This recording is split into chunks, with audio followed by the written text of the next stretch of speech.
పోటీ పరీక్షలకు అవసరమైన ముఖ్యమైన కరెంట్ అఫైర్స్‌లో భాగంగా రీసెంట్ ఇష్యూ గనుక చూస్తే, ప్రస్తుతం ఉపరాష్ట్రపతిగా ఉన్న జగదీప్ ధన్‌ఖర్ గారు రాజీనామా లేఖని రాష్ట్రపతికి పంపడం జరిగింది. వీరు 14వ ఉపరాష్ట్రపతిగా 2022 ఆగస్టు 11న ప్రమాణ స్వీకారం చేశారు. వీరి పదవీ కాలం 2027 వరకు ఉన్నప్పటికీ కేవలం 2 సంవత్సరాల 344 రోజులు ఉపరాష్ట్రపతిగా పనిచేసి రాజీనామాని రాష్ట్రపతికి పంపడం జరిగింది. దీంతో పదవీ కాలం ముగియకుండానే రాజీనామా చేసిన మూడవ వ్యక్తిగా ఇతని కంటే ముందు వివి గిరి గారు, బైరాన్ సింగ్ షేకావత్ గారు రాజీనామా చేయడం జరిగింది. ఇదే క్రమంలో భారత రాజ్యాంగంలో ఉపరాష్ట్రపతికి సంబంధించి ఉన్న కొన్ని నిబంధనల గురించి తెలుసుకుందాము. దానిలో భాగంగా ఆర్టికల్ 63 దేశానికి ఒక ఉపరాష్ట్రపతి ఉంటాడని ఇది తెలియజేస్తుంది. ఉపరాష్ట్రపతి రాజ్యసభకి చైర్మన్గా వ్యవహరించడం అనేది ఆర్టికల్ 64 తెలియజేస్తుంది.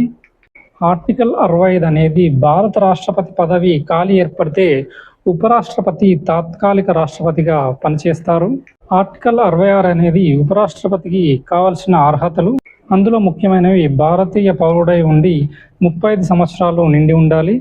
ఆర్టికల్ 67 అనేది ఉపరాష్ట్రపతి యొక్క పదవీ కాలాన్ని తెలియజేస్తుంది. సాధారణంగా 5 సంవత్సరాలు.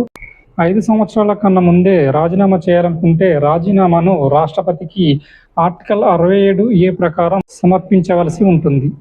ఆర్టికల్ 68 ఉపరాష్ట్రపతి పదవి ఖాళీ ఏర్పడితే ఎంత కాలంలో భర్తీ చేయాలనేది రాజ్యాంగంలో పేర్కొనబడలేదు. ఇదే క్రమంలో ఒకవేళ రాష్ట్రపతి పదవి ఖాళీ ఏర్పడితే ఆర్టికల్ 62 ప్రకారం 6 నెలల్లోగా తిరిగి ఎన్నిక జరిపి రాష్ట్రపతిని ఎన్నుకోవాలి. ఉపరాష్ట్రపతికి ఎంతకాలం అనేది ఇందులో పేర్కొనబడలేదు.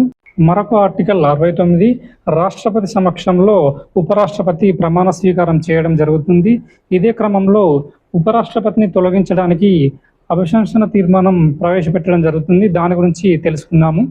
జగదీప్ ధన్‌ఖర్ గారు ఆర్టికల్ 67A ప్రకారం రాజీనామా చేయడం జరిగింది. అదే తొలగింపు ప్రక్రియ గురించి చూస్తే ఆర్టికల్ 67B అభిశంసన తీర్మానాన్ని తెలియజేస్తుంది. ఈ తీర్మానం నోటీసుపై 50 మంది సభ్యులు సంతకాలు చేయాల్సి ఉంటుంది. ఈ తీర్మానాన్ని మొదటగా రాజ్యసభలోనే ప్రవేశపెట్టాలి.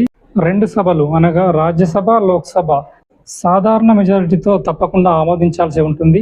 ఉపరాష్ట్రపతిపై ప్రవేశపెట్టిన అభిశంసన తీర్మానం చర్చ జరిగేప్పుడు ఆ చర్చకి ఉపరాష్ట్రపతి అధ్యక్షత వహించరాదు. సభకి హాజరు కావచ్చు. ఆ చర్చలో ఉపరాష్ట్రపతి పాల్గొనవచ్చు, సమాధానాలు ఇవ్వవచ్చు, కానీ ఓటు వేయరాదు.